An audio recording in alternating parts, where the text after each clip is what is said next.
오늘 10월 23일 토요일 아침입니다.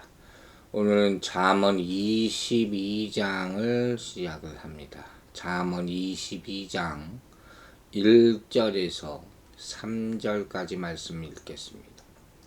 많은 재물보다 명예를 택할 것이요 은이나 금보다 은총을 더욱 택할 것이니라. 가난한 자와 부한 자가 함께 살거니와 그 모두를 이시니는 여호와시니라. 슬기로운 자는 재앙을 보면 숨어 피하여도 어리석은 자는 나가다가 해를 받느니라. 아멘. 자, 1절 보면 많은 재물보다 명예를 택할 것이요 은이나 금보다 은총을 더욱 택할 것이니라. 중요한 선택이죠.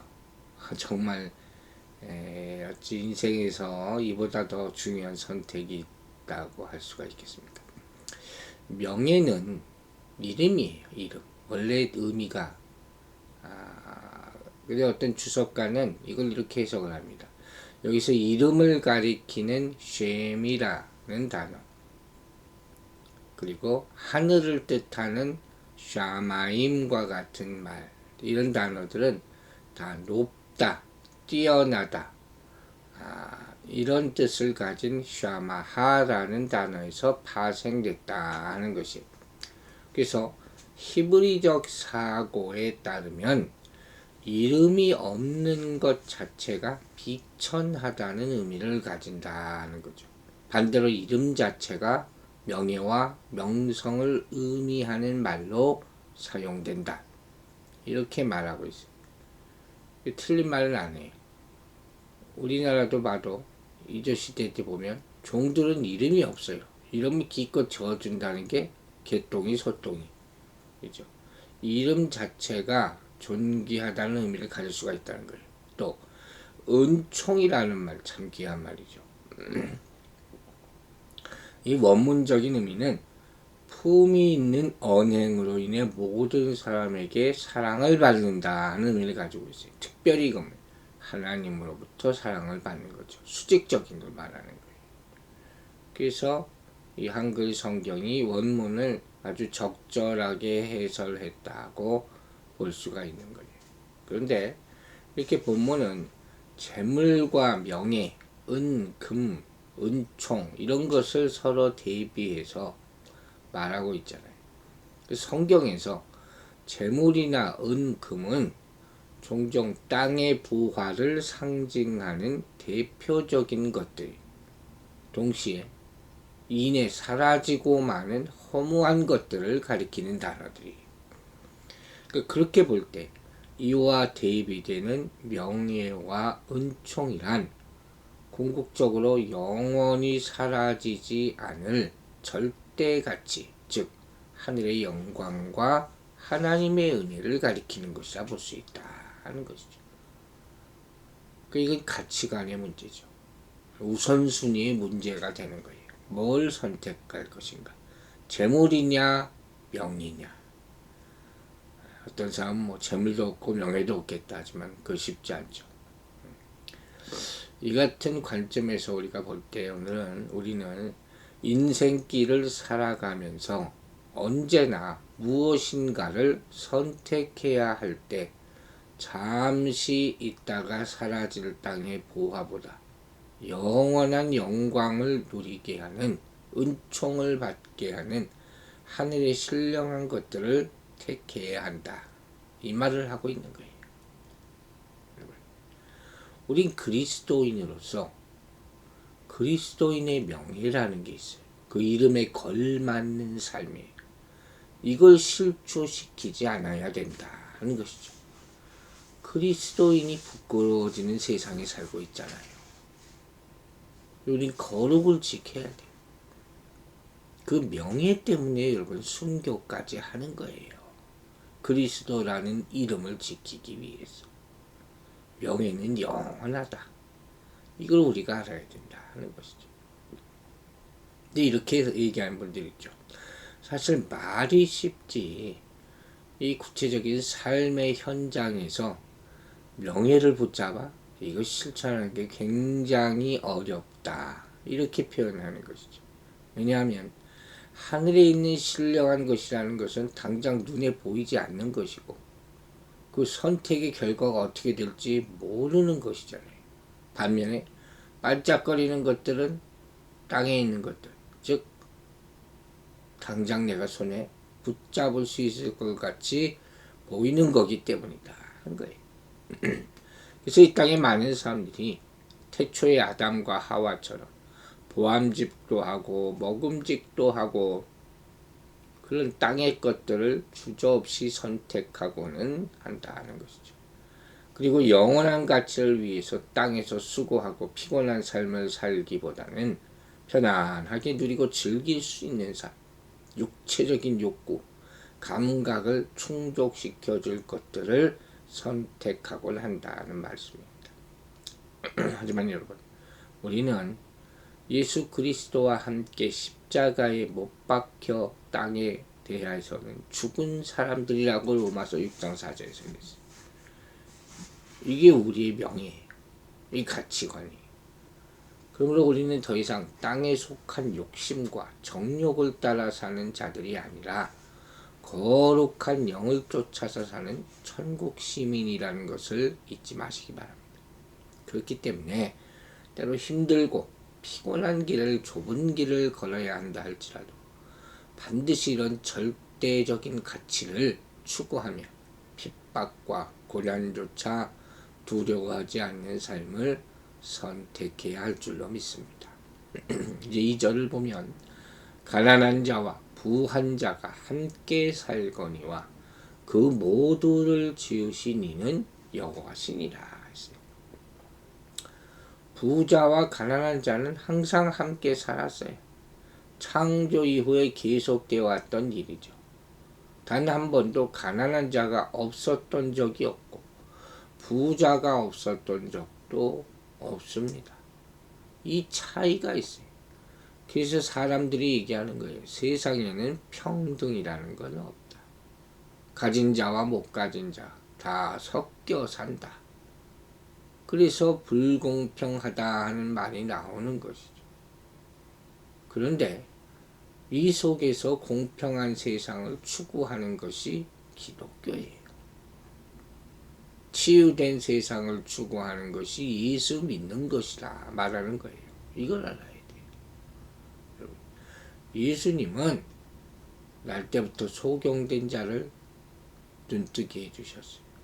18년 동안 사단에게 매있던 여자에게 뭐라 그러셨습니까? 저도 아브라함의 딸이다. 이런 충격적인 말씀을 하셨어요. 진짜 평등이라는 게 무엇인가 생각해 보세요. 뭡니까? 우리가 만드는 거예요. 그게 그리스도인이 할 일이에요. 오늘 본문은 이처럼 빈 부가 함께 존재하는 것이 하나님의 섭리에 따라 되어진 일이다 하는 것을 말하고 있는 것이죠. 또한 정말 중요한 게 있죠. 빈한 자와 부한 자 모두가 하나님의 존귀한 피조물로서 하나도 예외 없이 모두가 존엄하다 하는 것이죠. 다 다를 수 있어요. 그러나 이 점에서는 같다. 하나님이 다 사랑하시는 존귀한 피조물. 이걸 깨달을 때 비로소 평등이 이루어진다 하는 것을 여러분 명심하시기 바랍니다. 는 사람이 결코 재산의 정도에 따라 또 학식이 많고 적음에 따라 이렇게 차별되어서는 안 되고 가난한 자라고 해서 무시당하거나 천대당하는 일은 결코 있어서는 안 된다는 말씀이에요. 오직 모든 사람이 하나님의 형상대로 창조된 고귀한 피조물이다. 각각이 다르다. 그래서 서로 더불어 살아갈 때 항상 인자와 사랑을 잃지 말아야 한다는 사실을 교훈하고 있는 것이죠. 근데 이 세상은 그렇지 못하죠. 오늘날 부자와 가난한 자가 함께 얼굴을 맞대고 살아갈 때 두드러지게 나타나는 현상이 뭡니까? 바로 부자들이 가난한 자들을 멸시하고 멀리하고 때로는 짓밟기조차 하는 일이 보통이라 하는 것이죠. 그 성경을 보면 초대교회에서조차 가난한 자들이 천대받는 기록들이 있어요. 이 세상에는 뭐 흔치 아주 흔하게 나오고 드라마 같은 데서도 단골 메뉴로 나눌 정도로 흔히 있는 일이죠. 그러나 여러분, 부자뿐 아니라 가난한 자들을 지으신 분은 여호와 하나님이세요. 또한 그분은 창조하신 모든 인생으로 인하여 기쁨을 이기지 못하시며 잠잠히 사랑하시며 즐거이 부르며 기뻐하시는 하나님이 되십니다. 이러한 존귀한 존재를 단지 조금 못 가졌다는 이유로, 연약하다는 이유로 무시하고 짓밟는다면 그것이야말로 바로 우리를 향하신 하나님이 주체할 수 없는 그 사랑을 짓밟는 행위이고, 인간을 거룩하게 존귀하게 지으신 하나님을 멸시하는 행위가 된다 하는 것을 알아야 한다는 말씀입니다. 이제 3절을 보면 슬기로운 자는 재앙을 보면 숨어 피하여도 어리석은 자는 나가다가 해를 받느니라. 재밌는 말씀이에요. 재앙을 본다 할 때 여기 본다 하는 말은 미래에 있을 위험이나 또 유혹 따위를 함정 이런 것들을 다 미리 내다보는 것이죠. 성경에 본다는 의미 항상 얘기하지 않습니다. 즉 세상에 대한 깊은 통찰력을 가지고 앞으로 다가올 위험을 예측하고 그러한 위험을 슬기롭게 피해가는 지혜로운 사람이 있는가 하면, 반면 오히려 다가오는 위험을 향해 나아가서 위험을 자초해서 생명을 잃는 어리석은 인생도 있다는 거예요. 이런 우리가 이 인생 가운데 나타나는 사건들이 있지 않습니까? 이 가운데 하나님의 손길이 있느냐, 이걸 발견하고 분별하는 사람이 지혜롭다 얘기하는 거예요. 특별히 본문을 보면 슬기로운 자는 단수로 표현되어 있어요. 원어적으로. 어리석은 자들은 복수형으로 되어 있거든요. 이건 뭘 의미하겠어요?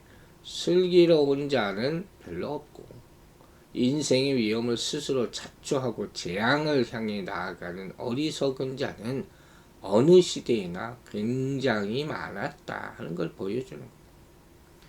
우리 주변만 봐도 그래요. 쉽게 발견할 수 있는 사람들이, 슬기로운 사람들이 별로 없어요. 자, 예를 하나, 재밌는 예 하나 들어볼게요. 우리는 수많은 대중 매체들을 통해서 건강에 대한 것, 상식에 대한 것, 이런 것 아주 요새는 쉽게 접합니다. 매스컴이 항상 음주, 흡연, 폭음, 폭식, 무절제한 삶, 게으른 삶, 이런 것들이 다 모든 질병의 주된 원인이라고 한결같이 말하는 것을 보고 들어요. 수많은 전문가들이 나와서. 그런데 그럼 뭐합니까? 그럼에도 불구하고 사람들은 이러한 충고나 권면을 귀담아 듣지 않는다 하는 거예요. 그래서 어리석은 사람들은 눈앞에 뻔히 보이는 결말을 알면서도 이런 조언을 무시하다가 결국 무서운 재앙에 봉착하게 된다는 그런 말씀입니다. 이 심각한 문제는 이러한 일들이 영적인 차원에서도 똑같이 일어나고 있다 하는 사실이에요. 로마서 1장에서 사도 바울은 이런 영적 무지에 빠진 인간들이 이루 말할 수 없이 많은 죄를 짓고 있다 하는 것을 말하면서 이렇게 얘기하죠. 저희가 이 같은 일을 행하는 자는 사형에 해당한다고 하나님의 정하심을 알고도 자기들만 행할 뿐 아니라 또한 그 일을 행하는 자를 옳다 한다. 로마서 3장 1장에서 이렇게 나와 있는 거예요. 32절 말씀. 기가 막힌 일이야. 자기 혼자 망하지도 않아요. 남까지 망하는 길로 인도하는 거지. 그 결과가 죽음인지 알면서 그것을 향해서 맹렬히 달려나가는 그런 어리석기 짝이 없는 모습을 보여주고 있는 거예요. 그래서 솔로몬은 오늘 본문을 통해서 끊임없이 지혜의 소리에 귀를 기울이고 경책과 훈계를 달게 받고 깨우쳐 어리석음을 벗어나라 말하고 있는 것입니다. 그러나 오늘날 사람들은 이런 지혜의 소리에 더 이상 귀 기울이지 않아요. 그리고 끊임없이 솟아나는 본능의 소리, 정욕의 소리에만 귀를 기울여서 더 이상 헤어나올 수 없는 절망의 나락으로 스스로 걸어가고 있는 것이죠. 이사야 선지자가 이사야서 1장 5절 6절에서 이렇게 얘기합니다. 경고죠. 어찌하여 너희는 매를 더 맞으려 더욱 패역하느냐. 머리는 병들었고 마음은 피곤하여서 발바닥에서 머리 끝까지 성 한 곳이 없이 상한 것과 터진 것과 쇠로 맞은 흔적뿐이여는 그것을 짜며 싸내며 기름으로 유하게 함을 받지 못하였도다. 탄식이에요. 인간의 죄에 빠진 모습을 본 탄식. 그러면 여러분, 오늘 우리는 종말의 때를 살아가면서 많은 사람들이 그야말로 안전불감증에 걸려서 설마 하다가 재앙과 멸망으로 나아가는 것을 보면서 우리는 절대로 그러한 흐름에 휩쓸려서는 안 될 것이.